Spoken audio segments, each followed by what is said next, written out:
She should be in prison and left there to rot, because she shouldn't be on this earth at all. She should be tortured like she tortured them kids. However, Hindley campaigned long and hard to get parole, with high-profile supporters such as prison reformer Lord Longford testifying to her change of character. But it was to no avail. Hindley died of a heart attack in 2002, aged 60, only a few weeks before a landmark ruling that judges, not politicians, could set minimum sentences, a finding that might have led to her release, according to QC Michael Zander. I'm sure that the Lord Chief Justice is right to say that there must be that possibility. Who knows? Something may come up, or public opinion may change, after all, for some reason. Or this person who's been 20, 30, 40 years in prison is now an old person or is a sick person and can safely be released, and public opinion will stand for them. Other killers told that life means life include Hindley's co-conspirator Ian Brady, Yorkshire Ripper Peter Sutcliffe, sadistic murderer Dennis Nilsson, and House of Horrors killer Rosemary West. For a time, Hindley and West were in the same wing of Durham Prison, which became dubbed the Club of the Damned.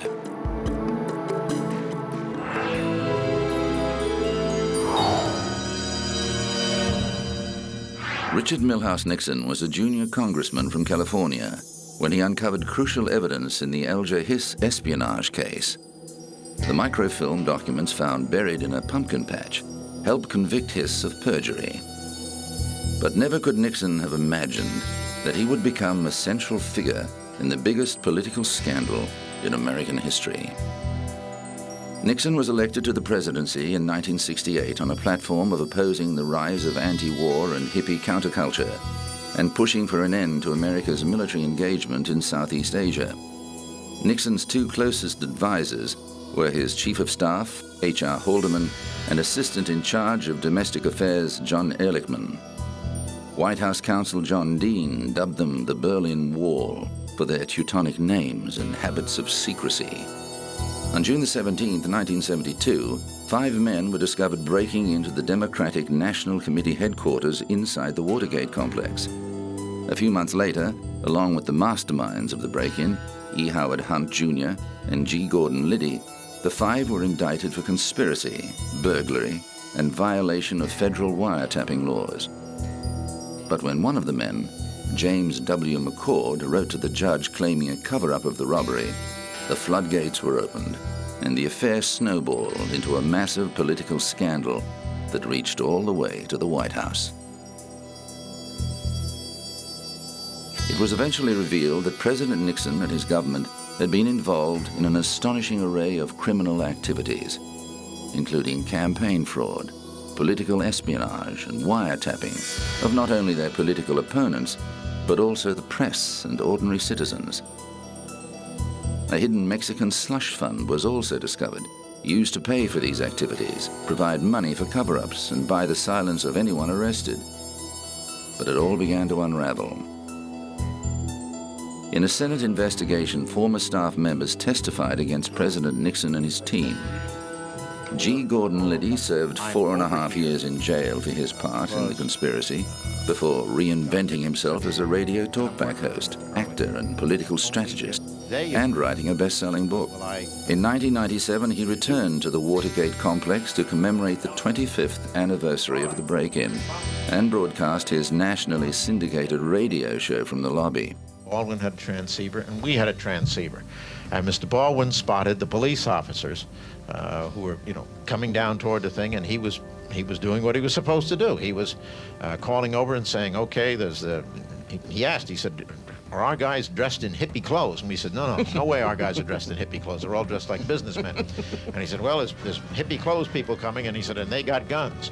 And that's when we're trying to get a hold of these people, but they had turned down the gain on their transceiver, so they couldn't read all these things. And finally, we just heard one little phrase from them. They were whispered, "They got us." And that's how we knew that, it was all over. As it turned out, it was all over for Nixon's presidency too, although it took another 2 years for the Watergate evidence to mount up. It was revealed largely thanks to Washington Post reporters Bob Woodward and Carl Bernstein, and their infamous anonymous source, W. Mark Felt, codenamed Deep Throat. Nixon continued to deny knowing anything about the Watergate crimes. I had no prior knowledge of the Watergate break-in. I neither took part in nor knew about any of the subsequent cover-up activities. But others testified otherwise, and White House counsel John Dean became the star witness of the Senate Watergate Committee, implicating both former Attorney General John Mitchell and President Nixon in the cover-up. As Dean had no evidence other than his notes, his testimony was not given much weight until it came to light that Nixon had recorded many of the conversations he'd had during his presidency. The tapes were subpoenaed by the inquiry and contained shattering revelations, including evidence of illicit campaign contributions, secret bombings of Cambodia, and widespread illegal wiretappings and harassment of Nixon's opponents. The fallout led to threats of impeachment, but Nixon forestalled this action by stepping down as president. I shall resign the presidency effective at noon tomorrow. 7 former presidential aides were indicted for their role in the scandal, and 4 of them, including Haldeman and Ehrlichman, were convicted and served jail time. Altogether, 19 conspirators went to prison for Watergate. However, Nixon was not among them.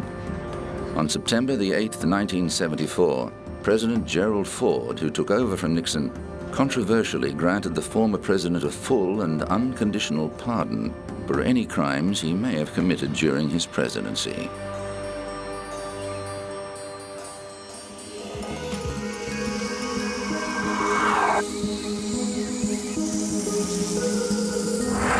Coming up, O.J. Simpson's infamous life.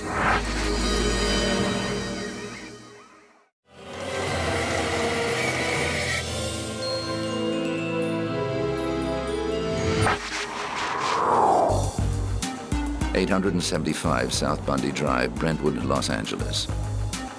On the 12th of June 1994, Nicole Brown Simpson, age 35, and her friend 25-year-old Ronald Goldman were brutally murdered in the driveway of this home. The prime suspect was Nicole's ex-husband, Orenthal James Simpson, known to the world as O.J., who was filmed being chased by police on Interstate 405. The football legend, sports commentator, and sometimes movie star was eventually arrested and charged with the crimes. 4 days after the case, Simpson appeared in court for his arraignment and pleaded not guilty to the 2 murders. The following trial lasted 9 months and attracted so much global publicity, it was dubbed the trial of the century. The court case made many of the people involved in it familiar figures. Judge Lance Ito found himself the subject of television comedy parodies. Prosecutor Marcia Clark and leading members of the defense team, like Johnny Cochran, also found themselves in the spotlight. Although there was a great deal of DNA evidence against Simpson, in the end it seemed as if the prosecution's case rested on its ill-advised decision to have Simpson try on one of the blood-soaked gloves implicated in the murders. Perhaps it had shrunk due to the blood, or following a freezing and thawing process. Perhaps it's true that Simpson had stopped taking arthritis medication, resulting in swelling of his joints, or maybe he simply wasn't guilty. Whatever the reason, the glove clearly did not fit, and the jury took only 3 hours of deliberation before acquitting him on both charges. However, in February 1997, the case took an even more bizarre turn, when a civil jury in Santa Monica found Simpson guilty of the wrongful death of Goldman, as well as battery against both Goldman and Nicole Simpson. But Simpson refused to pay the $33 million in civil damages awarded to the Goldman family. Controversy flared again when Simpson attempted to publish a book called If I Did It in 2006. The Goldman family took him to court and won the right to collect 90% of the book's profits to satisfy the unpaid civil judgment. In 2007, O.J. Simpson was back in court for allegedly stealing sports memorabilia from a Las Vegas hotel room. He and his 2 co-defendants, Clarence C.J. Stewart and Charles Ehrlich, were bound over for trial on a total of 12 charges. Prosecutors say the men stormed into the hotel room of sports collectors Alfred Beardsley and Bruce Fromong at the Palace Station Hotel and took thousands of dollars worth of Simpson's own memorabilia at gunpoint. Officials charged him with kidnapping with a deadly weapon, robbery with a deadly weapon, and assault and conspiracy to commit kidnapping, robbery and burglary, among other crimes.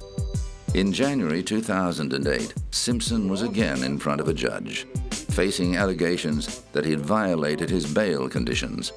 And when I tell you, Mr. Simpson, there are conditions and there are rules, let me make sure that you understand that if you violate those rules... The 60-year-old has said he was not stealing the memorabilia, but taking back what belonged to him. He remains free on bail of $250,000, but if convicted of the charges, he's facing the inside of a jail cell for the rest of his life.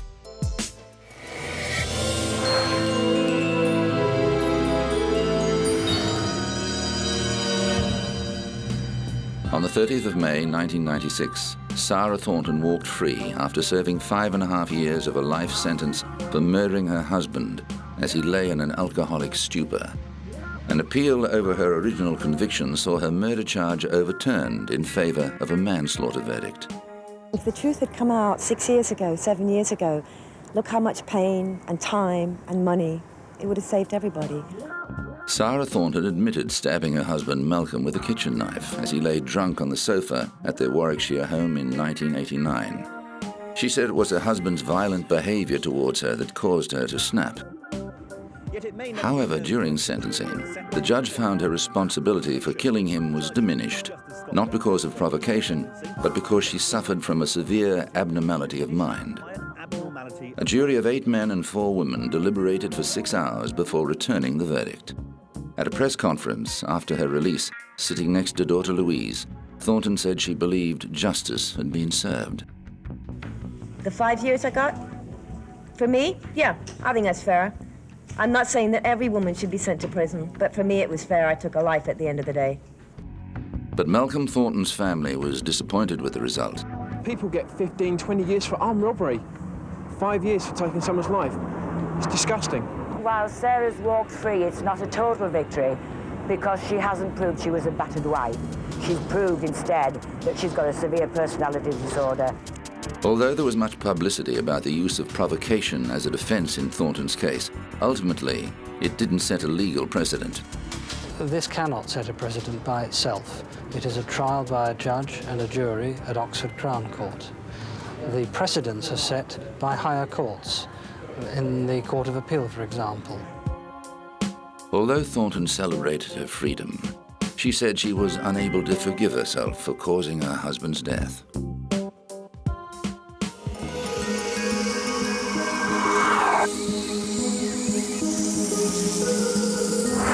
Coming up, Jack the Ripper.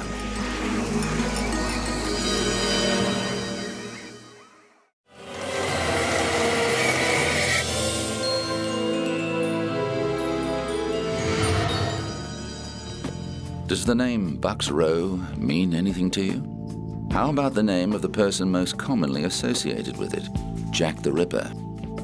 This is Whitechapel, the area in the East End of London where a number of women working as prostitutes were mutilated and murdered towards the end of the 19th century.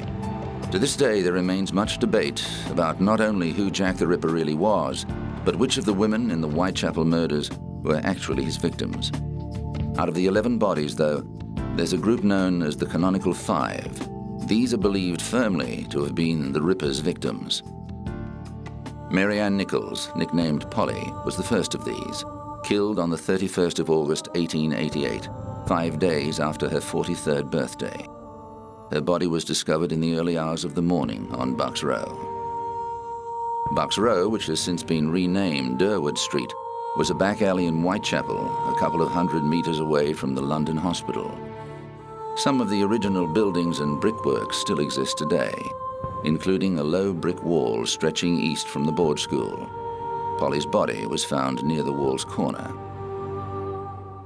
Whitechapel is now home to a niche tourist industry as people come from all over the world to take guided tours around the sites of the murders. Number 2 of the canonical 5 was Annie Chapman, who also had a nickname, Dark Annie. She was found on the 8th of September, dead in a backyard in Spitalsfields, with her uterus removed.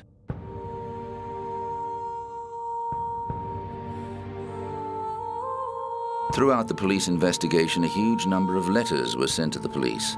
Most of them were declared hoaxes, but there were a handful that the police took more seriously. The first of these was the Dear Boss letter received on the 28th of September.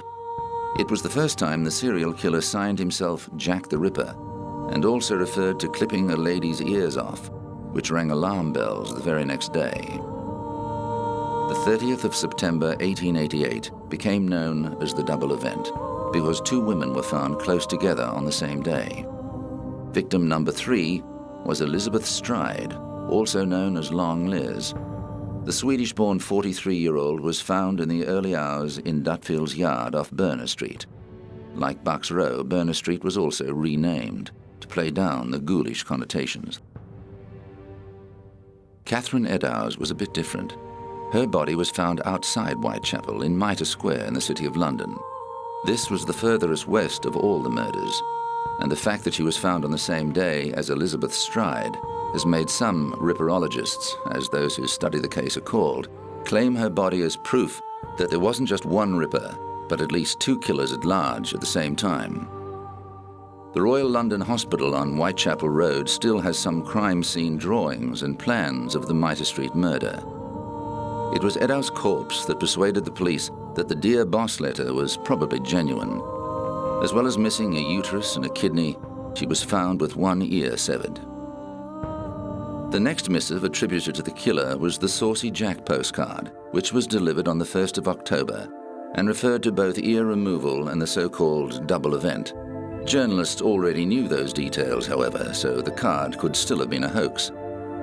With such widespread publicity and reporting of the murders, citizens were understandably nervous, and one of them, George Lusk, led the Whitechapel Vigilance Committee to patrol the streets.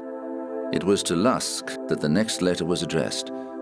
It is widely thought to be the most authentic epistle, largely because it arrived accompanied by a box containing half a human kidney. The writer made a gruesome claim about the other half. "I fried and ate it," the letter said. "It was very nice." The last of the canonical 5 was Mary Jane Kelly, nicknamed Ginger. She was the only one of the 5 found indoors, discovered on the bed of her single-room home at Miller's Court in Spitalfields on November the 9th. Even with contemporary technology, we are still no closer to solving the mystery, and the list of possible suspects seems only to grow as the years go by. The briefest survey will throw up at least 25 names of long-dead possibilities. The mystique behind the murderous mystery has grown over the years, and many people have devoted their lives to researching the case. And at London's police headquarters at Scotland Yard, a museum of crimes from the past contains a number of exhibits on the city's most famous unsolved crime. In 2006, the museum was presented with a book containing a handwritten note made by the investigating officer, naming the man he suspected of being the notorious killer. Over the years, suspects have included Montague John Druitt, a 31-year-old barrister and schoolteacher, and Dr. Francis J. Tumblety, an American quack doctor who was arrested in 1888 for gross indecency. But Chief Inspector Donald Sutherland Swanson believed a Polish man, Aaron Kosminski, was responsible for the murders. The book was handed to the museum by Swanson's great-grandson, Neville. It's by Sir Robert Anderson, who was my great-grandfather's boss at Scotland Yard. And this is one of his many memoirs called The Lighter Side of My Official Life. And he presented a copy to my great-grandfather as they'd worked closely together for many years. And my great-grandfather sat down and read it and made certain pencil annotations in parts where he thought he could add to the picture. And there's certain notations there which name who he thinks the killer was? Yes, at the very end of his penciled notes, he says Kosminski was the suspect. And how convinced are you that he knew that was the person? I'm convinced because he was in day-to-day, hour-to-hour control of the case. He saw every piece of paper, spoke to every witness, and he was completely convinced that this was the man. The name of Kosminski has been known for nearly 30 years. At the time of the murders, he was watched by police, and later placed in a mental asylum. The murder stopped. The book is a welcome addition to the museum. Everything, the genuine items, all down at the National Archives. So we would have no more than anybody else. And so to have this one item in its uniqueness, we're very, very pleased to get it. But even a policeman's suspicions won't be enough to end the debate about who Jack the Ripper really was. There will always be speculation. There will always be people that have their own theory. You will never stop that.